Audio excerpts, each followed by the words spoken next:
And new details for you tonight. A wanted suspect from Atlanta was taken into custody in Anderson County tonight. According to the sheriff's office, deputies stopped a gray Kia. The passenger gave them his brother's name, who's currently wanted out of Texas. As deputies tried to take that suspect into custody, he ran and climbed over a barbed wire fence. Deputies say they used a helicopter, drones, and canines to find him.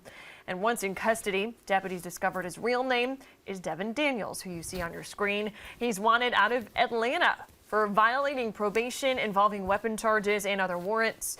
Daniels will be extradited back to Fulton County.